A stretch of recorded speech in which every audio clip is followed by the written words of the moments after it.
Existe uma palavra chamada ciclo, e para nós ciclos são sempre ruins.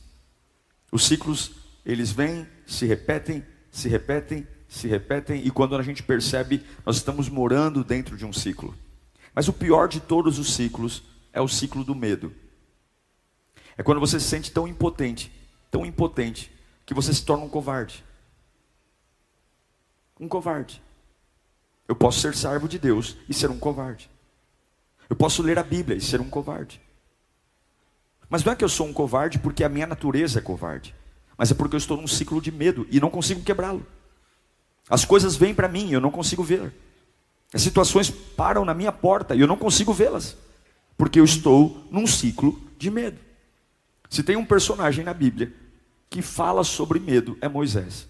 Eu espero que Deus fale com você nesta noite. Diz assim em Êxodo 4:1: Moisés respondeu: e se eles não acreditarem em mim? E nem quiserem me ouvir, e disserem: o Senhor não lhe apareceu. Então o Senhor lhe perguntou: que é isso em sua mão? Uma vara, respondeu ele. E disse o Senhor: jogue-a no chão. Moisés a jogou, e ela se transformou numa serpente. E Moisés fugiu dela. Mas o Senhor lhe disse: estenda a mão, pegue-a pela cauda. Moisés estendeu a mão, pegou a serpente, e esta transformou-se numa vara em sua mão. E disse o Senhor: isso é para que eles acreditem que o Deus dos seus antepassados, o Deus de Abraão, Isaque e Jacó, apareceu a você. Curve sua cabeça. Não pode ser mais um culto, não pode ser mais uma pregação. Você não pode estar acostumado com a igreja. Tem que ser uma voz que inflama o teu ser. Tem que ser uma voz que quebre as mentiras do diabo. Tem que ser uma voz que diga para você o caminho certo. Tem que ser uma voz que faça você ir embora desse culto dizendo: Deus falou comigo, Deus falou comigo, Deus falou comigo, Deus me pegou. Eu não sou mais o mesmo, eu estou diferente. Eu vou chegar em casa hoje e vão olhar para mim e dizer: você está diferente. E você vai dizer: sim, eu carrego uma palavra. Senhor, fala conosco nesta noite. Quebra todos os embaraços, todas as distrações, tudo aquilo que esteja para roubar a tua voz de cair numa terra fértil. Nós pedimos a tua direção, venha sobre nós. Fale conosco, Senhor. É o teu nome, é o teu poder, é a tua graça. Quando Deus chama Moisés, no capítulo 3, Deus deixa muito claro o que vai fazer. Deus diz: eu vi a aflição do meu povo, eu vou descer, eu vou libertá-los, nem que eu tenha que destruir tudo no Egito. Eu vou mandar pragas e vou matar tudo que Faraó ama, até que liberte o meu povo. Lá no capítulo 3 ainda, Moisés diz: mas se perguntarem quem está mandando eu ir, quem é o Senhor? Ele vai dizer: você vai dizer para eles que eu sou o que eu sou. Mas ainda não bastava para Moisés. Alguma coisa estava no coração dele.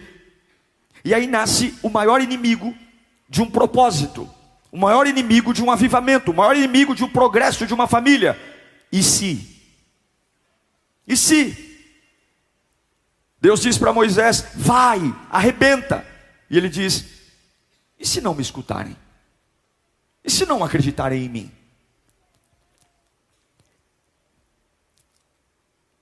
Eu sou uma pessoa que carrega algumas incertezas. Eu sou humano. Estou pregando para gente ou para anjo aqui? Eu me lembro quando a gente foi mudar para cá, eu pensei um monte de coisa. Eu pensei: e se o pessoal da Campanella não vier para cá? E se nós não tivermos entradas financeiras o suficiente para pagar as contas daqui? E se os voluntários não se adaptarem a essa nova igreja? E se a membresia achar que a Lírio mudou a essência? E se eu não conseguir pregar lá? E se a reforma não der certo? E se o bairro não nos aceitar? Havia ruídos de que o bairro queria um hospital aqui, que o bairro queria uma escola, e agora vem uma igreja. E se? E se? E se? Muitos momentos eu fui tomado por e se. E o grande problema dos ICs é que se você fica perpetuando os ICs, é uma ferramenta poderosa para você deixar o diabo impedir de viver o que Deus tem para você. Se você fica dando ouvido aos ICs, você vai achatando o que Deus tem para você. É o que Moisés está fazendo. Deus disse, eu vou fazer. Deus não disse, eu estou pensando em fazer. Deus não disse, eu estou sentindo em fazer. Deus não disse, eu estou tendo uma ideia que talvez eu faça. Deus disse, eu vou fazer. Eu vou tirar o meu povo de lá. É uma decisão. E que eu saiba, Deus não muda de ideia. Deus está dizendo, eu vou fazer. E Moisés está dizendo, e se eles não me ouvirem? Será que eu não posso estar simplesmente impedindo o que Deus quer fazer, ou segurando o que Deus quer fazer, simplesmente por eu estar morrendo de medo e com dúvidas? É fácil entender um pouco Moisés. Ele tem 80 anos de idade, do 0 aos 40, ele viveu no Egito, ele foi o príncipe do Egito.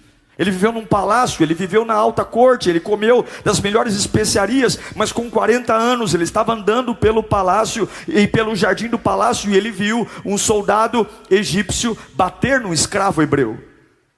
E ele toma uma decisão, ele mata o soldado egípcio. E a partir daquele momento ele tem que fugir, ele tem que ir embora. E de um príncipe do Egito ele vai parar em Midian, e ele agora é um pastor de ovelhas. E agora com 80 anos, 40 anos no anonimato, ele está andando, uma sarça pega fogo, e ele vê que a sarça não se consome. Deus o chama e fala, eu vou usar você. Mas não era usar para qualquer coisa, era usar para libertar um povo que estava escravo num país. Não era só chegar para o faraó e dizer, ei faraó, deixe os hebreus irem embora. Não, os hebreus eram a base da economia do Egito. O Egito vivia de mão de obra escrava. Não era só deixar os hebreus saírem, era destruir a economia de um país, e um faraó jamais iria permitir que seus escravos saíssem sem guerra. Deus está pedindo algo para Moisés difícil. O que Deus está pedindo para Moisés é quase que impossível. E esse é o problema. O medo gera ciclos, porque eu começo a dar a opinião daquilo que Deus pode fazer e daquilo que Deus não pode fazer, daquilo que é fácil e daquilo que não é fácil. De repente, se o meu ânimo combina, é de Deus. De repente, se não, não é de Deus. Nós não podemos deixar os ICs atrapalharem aquilo que Deus vai fazer, dizendo, isso não vai funcionar, isso não é para mim, isso não dá certo. Por quê? Olha a minha idade, olha a minha condição, olha o meu dinheiro. Você não pode rebaixar o que Deus vai fazer, simplesmente porque você está morrendo de medo. Você não pode desistir das promessas de Deus só porque você está com as pernas bambas. Eu tenho certeza que quando Deus disse para Moisés tudo o que ia fazer, a cabeça de Moisés dizia, isso não vai dar certo, isso não vai acontecer. Porque a gente olha para nós e a nossa cabeça começa a trabalhar. E se não tiver dinheiro? E se não tiver apoio? E se eles não me respeitarem? E se eles não me apoiarem? E se o povo não me ouvir? Mas Deus não está dizendo que tem uma ideia. Deus está dizendo, eu vou fazer. Eu vou libertar. Eu tomei uma decisão. Eu só estou esperando alguém que seja capaz de crer no que eu estou fazendo. Se não for você, vai ser outro Moisés. Mas eu vim aqui perguntar, você é capaz de crer naquilo que eu quero fazer? E eu fico pensando quantas coisas a gente perde, quantas oportunidades a gente perde, pelo simples fato de Deus não conseguir nos usar pela nossa fraqueza e pelo nosso medo. Quantos avivamentos poderiam acontecer dentro da nossa casa, do nosso trabalho, mas nós falamos, passa para outro, porque a minha cabeça diz que não é possível. Quantas coisas, mas eles não vão me ouvir, eles não vão me apoiar. Eu sou um assassino, eu tenho uma história, eu vim do vício, eu sou um novo cristão. E se, na verdade, Moisés, ele não está duvidando de Deus. Porque Moisés não está dizendo assim, e se Deus falhar? Não. Moisés não está dizendo, e se Deus me abandonar? Não. E se o poder de Deus não for suficiente? Não. Ele está dizendo o seguinte, e se eles não me ouvirem? Moisés não está duvidando do poder de Deus. O problema de Moisés não é Deus. O problema de Moisés são eles. E se eles não me ouvirem? E se eles não me apoiarem? E se eles não acreditarem que foi o Senhor que me mandou? Moisés está dizendo, eles. Ele está preocupado com eles. A dúvida de Moisés não é em relação a Deus, é em relação aos outros. Por que eles eram tão importantes? Porque Moisés tinha medo dos hebreus. Ele tinha medo. Você observa que durante todo o processo de libertação, sempre foi uma relação muito tensa entre Moisés e o povo hebreu. Porque ele era um hebreu criado no Egito. Moisés era muito hebreu para ser egípcio, e era muito egípcio para ser hebreu. Moisés era uma bagunça. Moisés não era um camarada assim, muito povo. Ele não se encaixava em lugares. Agora, olhe para mim. Não é curioso que Deus te chame para uma missão, onde você, no meio da missão, tem que enfrentar o seu maior medo? Escute aqui. A maioria das coisas que Deus tem para você começa por aquilo que você mais tem medo. Quer enxergar seu chamado? Enxergue seus medos. Quer enxergar seu potencial? Enxergue seus medos.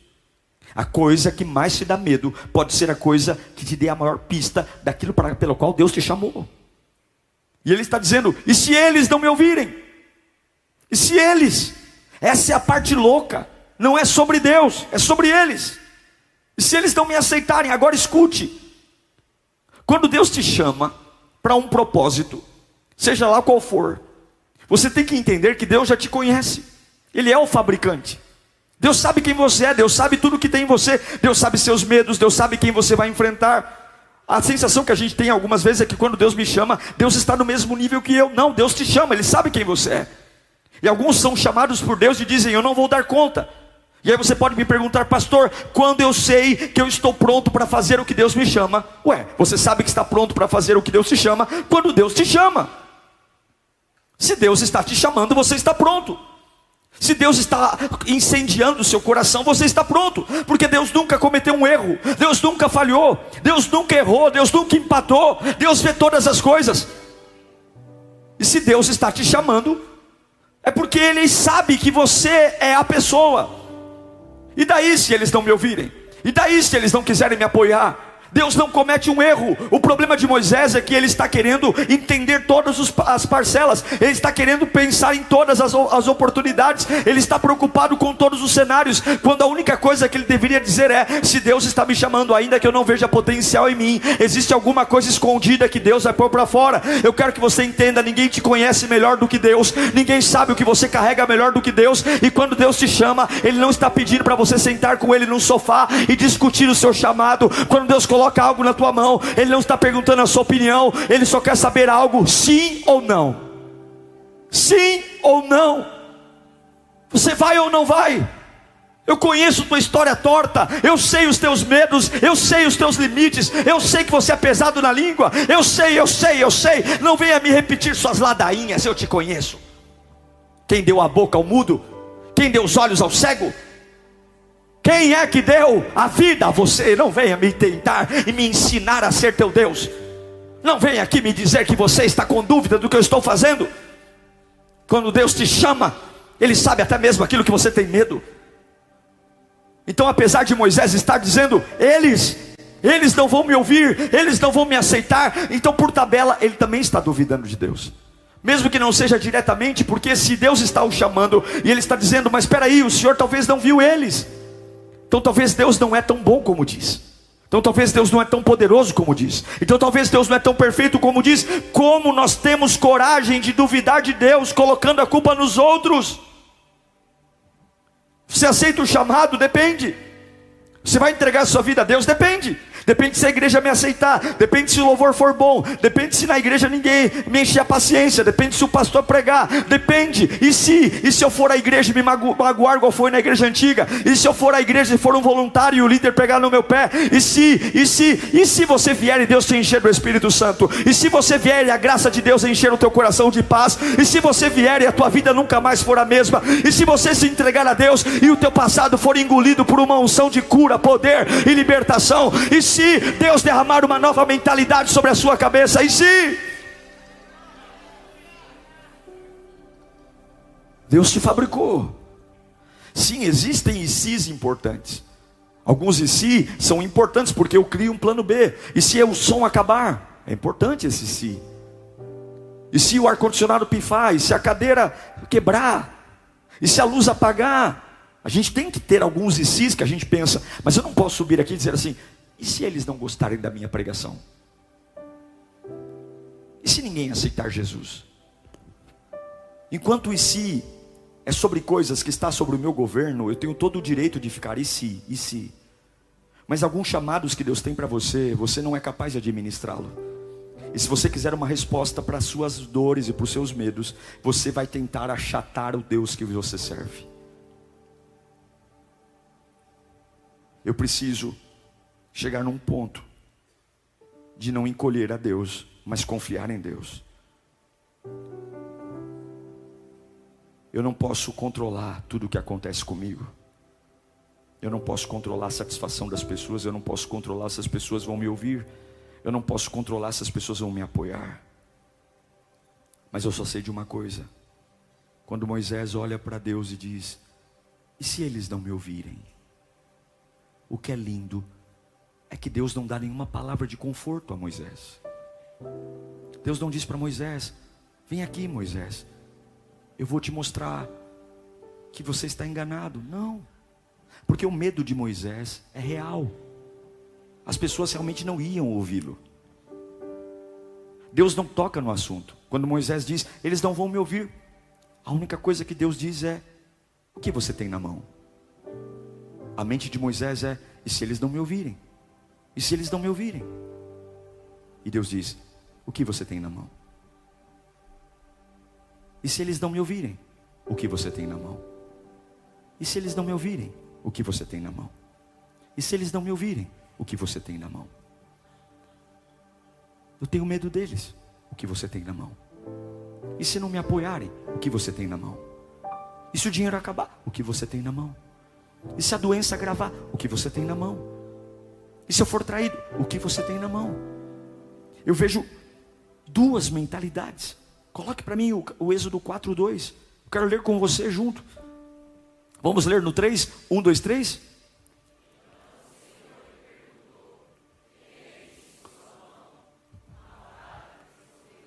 Então no versículo 1 de Êxodo 4, Moisés diz, e se eles não me ouvirem?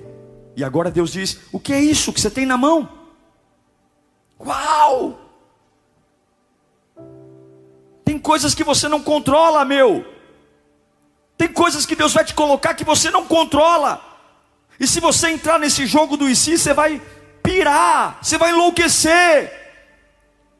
Se você voltar para casa hoje, e se existe uma lista infinita de possibilidades de tudo dar errado? E se eles não me ouvirem? E se eles não me amarem? E se tentarem me matar? Eu posso chegar em casa hoje e ficar pensando na minha filha que tem 7 anos e ficar pensando, meu Deus, e na adolescência? E se ela se desviar? Meu Deus, e se ela conhecer alguém na adolescência? Meu Deus, se alguém oferecer droga para ela? Meu Deus, e se alguém quiser prejudicá-la? Meu Deus, se ela for trabalhar? Eu posso ficar o tempo todo pensando, e se? Mas eu também posso pensar que Deus ama minha filha muito mais do que eu. Deus ama minha filha muito mais do que eu. Então a pergunta não é, e se? A pergunta é, o que você tem na mão? Você manda uma mensagem para um amigo. Nós somos assim. Você manda para um amigo, ele visualiza e não responde. Daqui a pouco você pega o celular e começa a olhar e dizer, puxa vida, ele sempre me responde. E se ele ficou chateado? E se ele não quer falar mais comigo? E se eu mandei alguma coisa? Aí você começa a ler as mensagens antigas para ver se você falou alguma bobagem. E aí você manda daqui a pouco 2 olhinhos para ele. E ele não responde também. Aí você começa a ficar louco, você fica doido. E aí você começa a pensar, voltando no tempo, o que será que eu fiz? O que será que eu falei? Qual foi a última vez que eu encontrei? Qual foi a última conversa? Porque e se? Porque nós sempre duvidamos do que temos nas mãos. Sempre. Você precisa entender, Moisés foi um assassino, e era por isso que ele tinha dúvida se iam ouvi-lo. O passado dele era tenebroso, mas eu sei que sou capaz de fazer, porque Deus me chamou, e ponto final. Você pode ser esquecido por muitos, você pode ter sido deixado por muitos, você pode ter sido o estranho da família, mas se Deus te chamou, e quando Deus te chama, você é capaz. Diga para o seu irmão: quando Deus te chama, você é capaz. Você é capaz quando Deus te chama. Quando Deus te chama, você pode ir. Quando Deus te chama, você pode orar. Quando Deus te chama, você pode profetizar. Quando Deus te chama. E Moisés está dizendo: e se eles não ouvirem? Se eles não ouvirem, Deus está dizendo: o que você tem nas mãos? O que você tem nas mãos? E se eles não ouvirem? O que você tem nas mãos? Eu estou preocupado com a opinião deles. E Deus está dizendo: eu já coloquei algo em você. O que você tem na mão? Mas se o dinheiro não der, e se eles não me apoiarem? O que você tem nas mãos? E se o banco não aprovar a carta de crédito? O que você tem nas mãos? Eu não sei para que eu estou pregando aqui hoje, mas Deus está dizendo: enquanto você estiver buscando certezas para os seus ICs, o chamado e o avivamento não vai chegar. Não é em si, é o que você tem na mão. É o que você tem na mão. Por quê? Você está certo em ter medo dos hebreus, Moisés. Eles não vão te ouvir. Eu sei disso, e ainda assim eu estou te chamando. Eu sei que a sua casa é complicada. Eu sei que você é o único cristão da família. Mas ainda assim eu estou te chamando para um avivamento naquela família.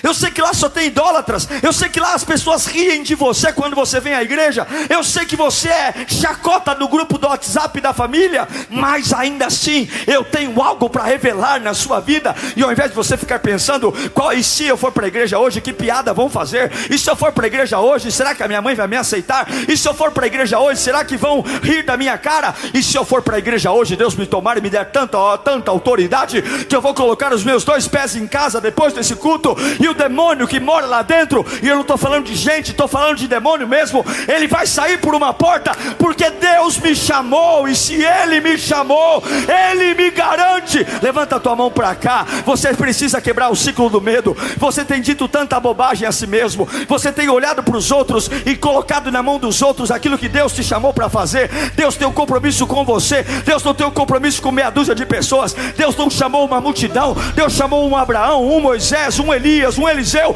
Deus chamou você. Está na hora de parar de olhar para a opinião dos outros e começar a olhar para aquilo que você tem nas mãos e começar a dizer: não é em si, é o que é. Não é em si, não é. Eu não preciso ser amado, eu não preciso ser aceito, eu não preciso ser querido, eu só preciso dizer para aquele que me ama: conta comigo, porque eu vou fazer o que o Senhor me chamou para fazer.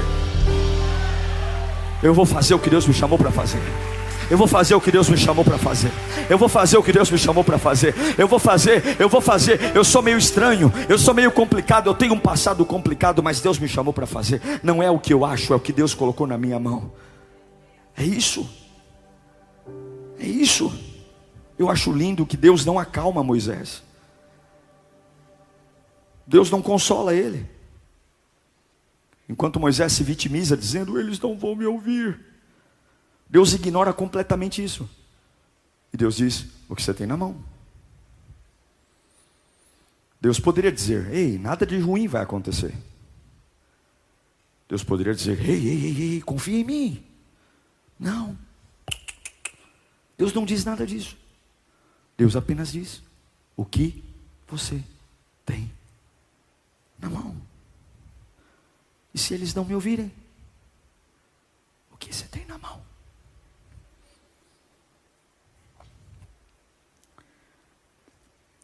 Escute aqui. Eu não sei porquê Deus me fez pregar esse mesmo sermão. Eu não prego sermões iguais desde que nós mudamos para cá. Mas alguém precisa ouvir essa palavra. Moisés está em Midian porque ele está fugindo.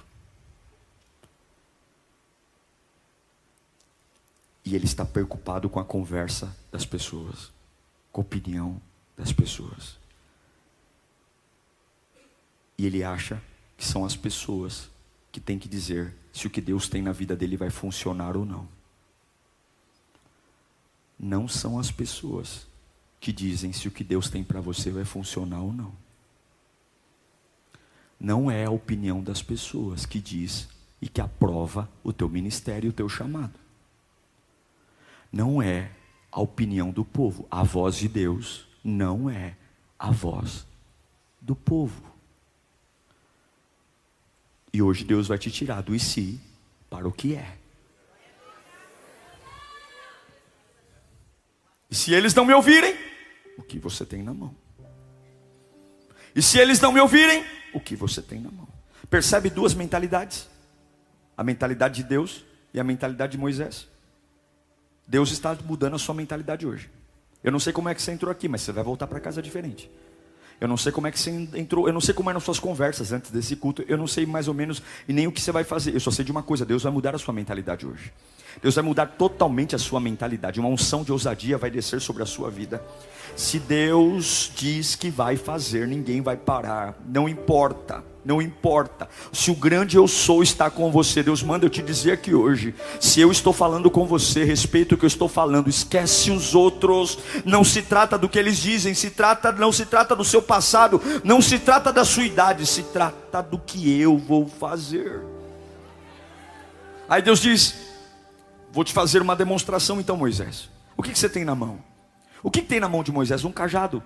O cajado era o seu trabalho. O cajado, ele era um pastor de ovelhas. É com um cajado que ele puxa as ovelhas para perto e afasta os coiotes. É o cajado. Ele sabe para que serve um cajado. Ele conhece o funcionamento de um cajado. Mas a hora que Deus fala: o que você tem na mão? Um cajado. Joga o que você tem na mão. E na hora que ele joga o que ele tem na mão, o que ele tem na mão ganha um outro poder, ganha uma outra forma, sobe um novo nível. O que você tem na mão, quando você lança, um novo potencial surge daquilo. Era um cajado até então, era a mesma coisa até então, mas quando eu pego o que está na minha mão e lanço na presença de Deus, aquilo que até então era só para cuidar de ovelhas, se torna uma serpente. Deus está mostrando que aquilo que você tem nas mãos, quando você lança diante de mim, ganha um novo nível, ganha um novo potencial. Escute o que eu estou pregando aqui. Se você entregar para Deus o que você tem nas mãos hoje, um novo potencial virá sobre você. Você não conhece completamente o que é um cajado, você não sabe. O teu cajado até hoje está relacionado às tuas experiências. Pastor, eu sou um grande trabalhador. Alguns falam assim: pastor Diego, eu sou um homem honesto, eu trabalho, eu sou uma pessoa que faz bem para todo mundo. Eu não entendo porque que minha vida não vai para frente. Eu não entendo, a sua vida não vai para frente porque você é um homem honesto, porque você é um trabalhador, porque você ama todo mundo, porque você não faz mal para ninguém. Mas você tem o controle da sua vida, porque quando você pega o que tem nas mãos e joga na presença de Deus e lança aquele cajado que você conhece, que paga as suas continhas, que resolve os seus BOs, na presença de Deus ele ganha um outro volume, um outro processo e uma outra extensão. Levante as mãos para cá. Você não pode acreditar que tudo que Deus tem para você é o que você sabe. Você não pode imaginar que tudo que Deus tem para sua família é o que você estudou. Você não pode acreditar que tudo que Deus vai fazer no teu ministério é aquilo que você viu na internet. Você não pode acreditar que tudo que Deus vai fazer na sua vida é o que você leu nos livros. O que Deus tem para você é algo que você não viu, não ouviu e não imaginou, mas enquanto estiver nas suas mãos é o que você conhece. Quando você para de colocar a culpa nos outros e joga o que tem nas mãos da presença de Deus, um novo potencial vai vir. E poderia virar uma ovelha, poderia virar um lobo, mas vira uma serpente venenosa. Sabe o que Deus está falando? Quando você pega o que tem nas mãos e joga, os maiores perigos podem vir à sua frente. Eu vou te dar autoridade para pegar a serpente pela cauda, pegar ela na mão, porque aquilo que está projetado para matar o outro não vai matar você. Aquilo que está projetado para destruir o outro não vai destruir você. Essa arma é tua. E de onde vem essa arma? Vem de um anjo com a espada desembainhada? Vem de um arcanjo cheio de poder? Não, vem daquilo que você tem nas mãos. Deus manda eu te dizer: não virá de estádios famosos, não virá de conferências em ginásios, não virão de grandes preletores, virá daquilo que você tem nas mãos. Quando você parar de dizer: e não vão me ouvir, não vão me aceitar, não vão me amar, e dizer: eis-me aqui, Senhor, agindo Deus, quem impedirá? Quem?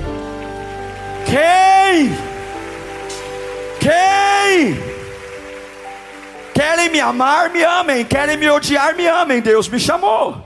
Querem gostar de mim, gostem. Querem não gostar de mim, Deus me chamou. Querem lembrar do meu passado, lembrem, Deus me chamou. Querem falar dos meus erros, falem, Deus me chamou. Querem dizer que eu não sou tão bom como os outros, podem dizer, mas foi para mim que a sarça ardeu, foi para mim que ele apareceu, foi para mim que ele chamou. Eu sinto muito você, mas eu sei quem está falando comigo, e quem está falando comigo diz, é você, é você. Alguns aqui estão se escondendo, alguns aqui estão dizendo, eu vou entrar aqui na líria, eu vou ficar no cantinho, e eu quero entrar mudo e sair calado. E Deus manda eu te dizer, você não pode colocar seus medos sufocando o seu chamado. Eu escolhi você, algo muito maior do que você pensa e imagina. Eu sei que é muito drástico para sua mente, mas ao invés de entender, lança na minha presença o que eu coloquei nas tuas mãos. Há dons que você ainda não conhece, há chamados que você ainda não conhece. Você tem que largar. Quando Moisés entrega o que tem nas mãos, Deus entrega a Moisés o que Moisés não tem. Entregue a Deus. Entregue tudo a Deus. Entregue tudo. Diga para ele, não sai de casa sem o Senhor. Eu não vou esperar que as coisas fiquem melhores. Eu vou fazer. Eu vou conversar, eu vou fazer reuniões. Eu vou pegar o que eu tenho nas mãos, eu vou orar, eu vou agir. Eu não vou ficar vendo o meu tempo passar e eu num ciclo de medo. Eu não vou. Eu não vou deixar Deus chamar outro. Eu não vou perder essa oportunidade, porque Deus vai libertar os hebreus com você ou sem você. E se não for você, Ele vai atrás de outro. Mas eu não quero carregar na minha vida que um dia Deus me chamou para algo e eu fui tão covarde de dizer, Senhor, eu não vou fazer o que o Senhor me chamou. Porque e se eles, quem são eles perto do Deus que você serve? Quem são eles perto do Jesus que você veio buscar? Quem são eles perto da glória que está vertendo aqui agora?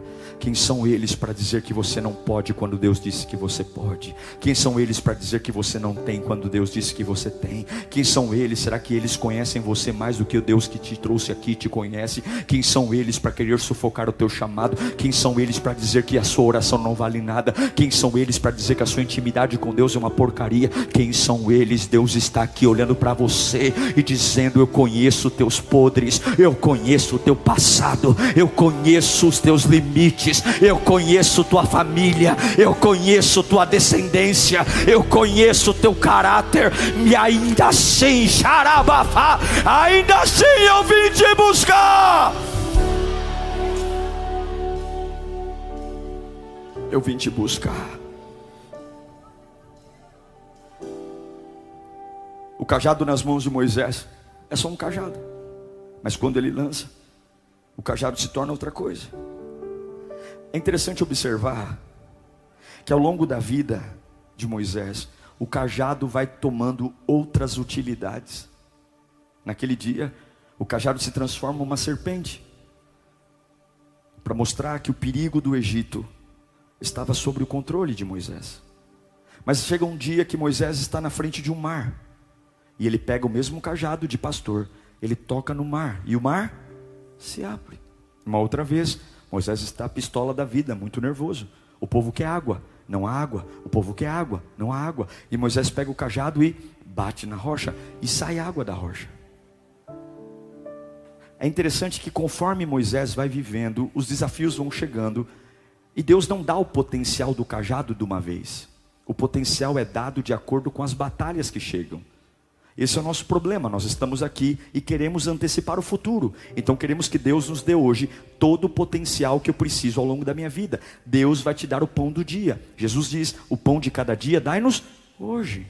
Quando for necessário que o cajado abra o mar, ele terá o poder para abrir o mar. Mas até que seja necessário, ele não vai ter esse poder.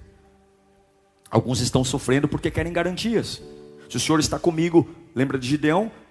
Com o algodão, eu quero provas. Por que provas? Você não está vivo? Por que provas? O inimigo, você acha que ele está brincando de tentar te matar? Você acha que o diabo, ele erra tiro? Você acha que você está vivo porque o inimigo tem péssima pontaria? Não, Deus está guardando você. Se tem uma coisa que o diabo sabe fazer é matar pessoas. Se tem uma coisa que o diabo sabe fazer é desgraçar famílias. Se tem algo que ele sabe fazer, é envergonhar as pessoas até que elas nunca mais se levantem. E se você está aqui hoje de pé, não é porque o diabo simplesmente ignora você, muito pelo contrário, você tem feito progressos. Você está aqui hoje porque há anjos acampados à sua direita, à sua esquerda, à sua frente, à sua retaguarda. E você está dizendo: Senhor, me dá mais poder. E Deus está dizendo: para que mais poder se você não sabe fazer nada com o poder que eu te dei? Para que você quer mais unção se você não sabe fazer nada com a unção que eu te dei? Comece a usar a unção que eu te dei para enfrentar o que está à sua frente hoje. E quando chegar um novo obstáculo, eu te darei mais poder. Não é te dar poder para você se vangloriar, é te dar poder para enfrentar as batalhas. Quando chegar de frente ao mar, você vai ter poder para abrir o mar. Quando chegar de frente a uma rocha para ter a água, você vai ter poder. Eu não sei para quem eu estou pregando aqui, mas Deus está dizendo: chega de conversa fiada, chega de me dar desculpas, pegue o que eu coloquei na sua mão e libere o poder que está aí. Você precisa entender: o seu potencial não virá de uma única forma, você tem que viver degrau por degrau. Não adianta você querer ser alguém que quer estrear na vida. Hoje, quando a gente fala de pregação, as pessoas logo querem começar pregando aqui. Não, você não começa pregando numa plataforma como essa.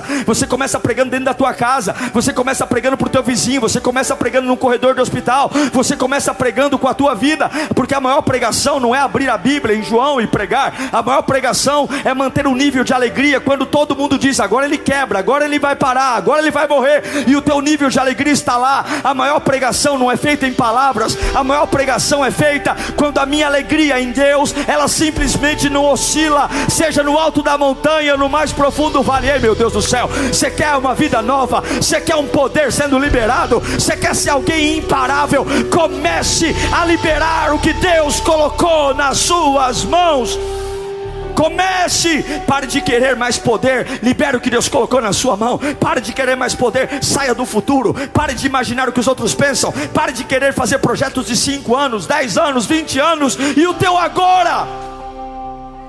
Eu não posso fazer nada porque e se? Eu não posso fazer nada porque e se? E se é o mesmo cajado que vai estar na tua mão, e eu vou dar escape para todas as situações. Eu quero mostrar para você que você pode ficar preso na sua própria cabeça.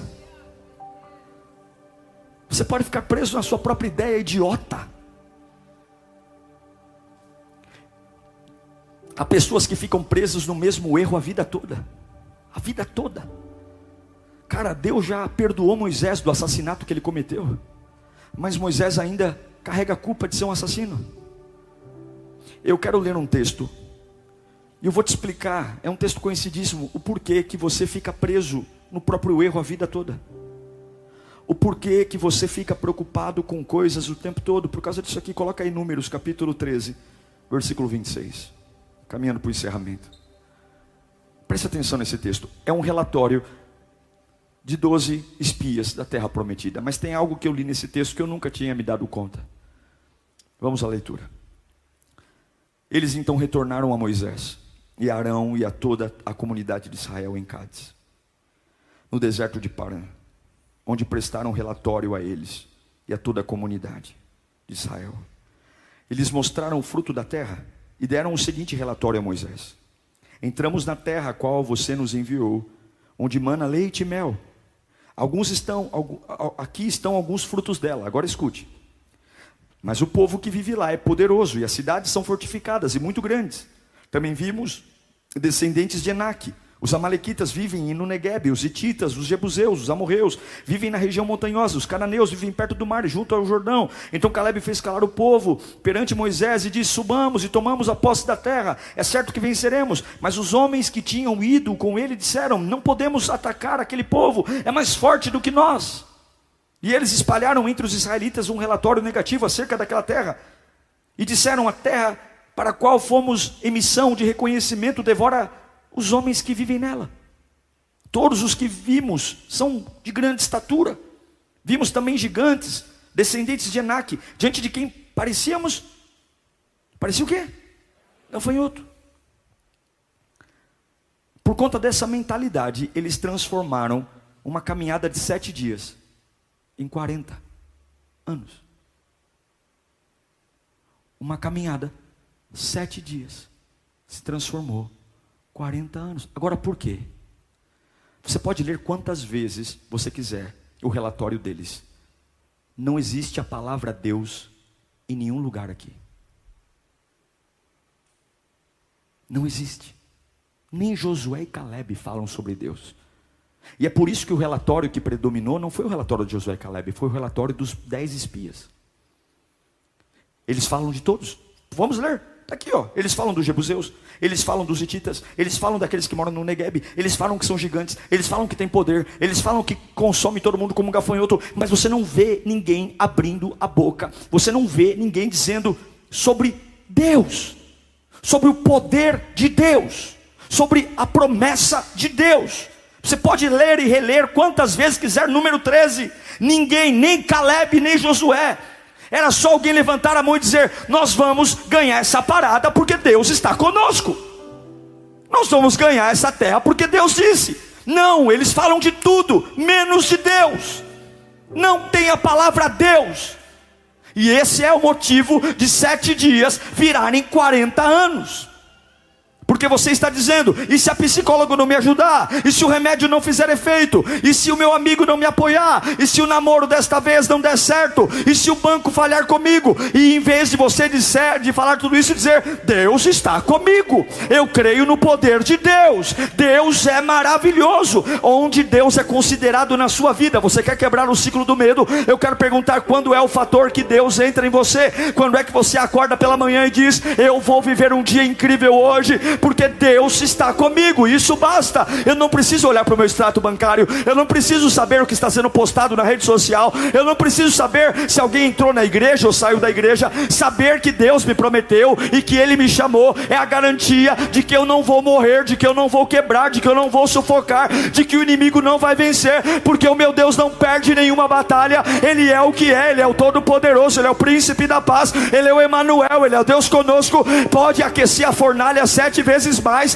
pode deixar os leões sem comer um mês. Se Ele disse que eu vou viver, eu vou viver. Eu não sei para que eu estou pregando aqui, mas Deus está mandando eu dizer: onde eu estou na sua vida, você está preocupado com os ICs, e se eles não me olharem, e se eles não me amarem, e se eles não me derem oportunidade, e Deus está perguntando: o que é que você tem nas mãos? Eu posso pensar: e se eu morrer? E se eu quebrar? E se Deus me der algo para falar? E se Deus me der uma fraqueza para mostrar a força dEle? E se Deus souber coisas que eu não sei? E se Deus está vendo algo que eu não consigo ver? E se Deus está me segurando no momento porque o que Ele tem para mim eu não sei, e se eu fizer eu vou estragar? E se Deus está no meu e se?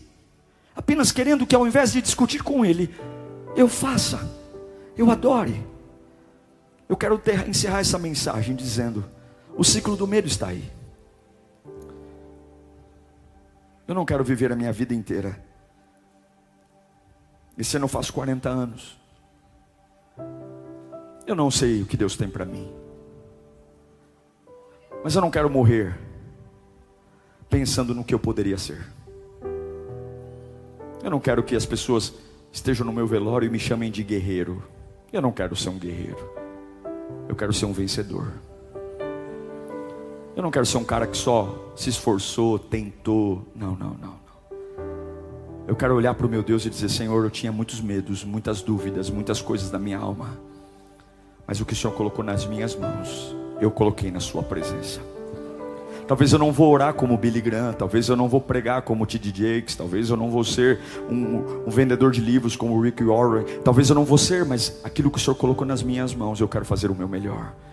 Se o meu melhor é cuidar da minha família, se o meu melhor é enfrentar as adversidades do meu trabalho e deixar a luz brilhar, eu sei que se Deus me chamou, Ele não cometeu um erro. E talvez você esteja dizendo com a sua cabeça tomada pelo medo: eu não vou aguentar. Mas Deus está dizendo: saia do seu futuro, pegue o que você tem nas mãos e coloque na sua presença, na minha presença, que eu vou transformar o que você tem nas mãos em tudo o que você precisa.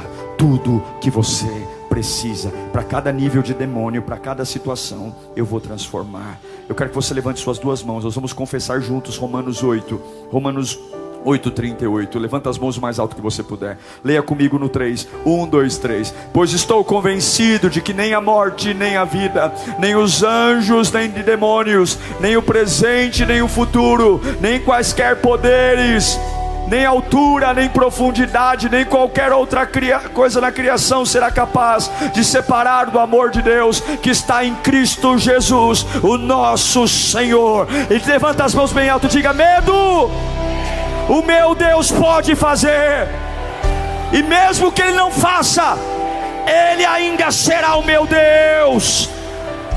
Para a glória de Jesus, dê um viva de júbilo ao Rei. Aleluia. Você não é mais escravo do medo. Você não é. E eu vou terminar a mensagem falando o que falei no começo. Quando foi para assinar o contrato, eu disse: e se o povo não vier? E se a igreja perder a essência? E se a gente não se adaptar? E se nós não tivermos dinheiro para pagar os fornecedores? E se os dizimistas não dizimarem? Mas hoje eu digo: e se Deus tem um novo tempo de salvação? E se Deus tem um novo tempo de avivamento? E se Deus tem um novo tempo de cura para o bairro do Jardim Eliã? E se Deus tem um avivamento reservado para essa geração? E se Deus vai levantar uma geração tão poderosa, tão poderosa? Eu não tenho ouro, eu não tenho prata, mas o que eu tenho eu dou. Em nome de Jesus Cristo, os caídos se levantem. E se o meu e se for Deus na minha vida, e se o meu e se for a revelação do Evangelho, eu tenho medo, mas eu sei que a voz de Deus é maior que o meu medo. Eu tenho dúvidas, mas eu sei que a voz de Deus é maior que as minhas dúvidas. E do alto da tua cabeça hoje, a planta dos teus pés, uma unção de Deus está sendo liberada aqui. Como eu creio nisso, como eu creio nisso, como eu creio nisso, como eu creio nisso, como eu creio que Deus te pega pela mão direita. Fecha os olhos. Como eu creio que Deus te pega hoje. Você entrou com a alma aqui hoje preocupada, e se eles, e Deus está dizendo: hoje eu vou pegar o que você tem na mão. Se você confiar em mim, eu sei que os seus medos são verdadeiros, eu sei que os seus medos são reais, mas ainda assim eu estou te chamando. Você é perfeito para aquilo que eu vou fazer, você é perfeito para aquilo que eu vou gerar. Você não pode duvidar do que eu estou falando. Eu tenho pressa, Moisés, eu preciso responder ao clamor do meu povo, e Deus está dizendo: eu vou usar você para ser resposta na vida de muita gente. Você que está dizendo não, Deus está dizendo: olhe para mim, olhe para mim, olhe para mim.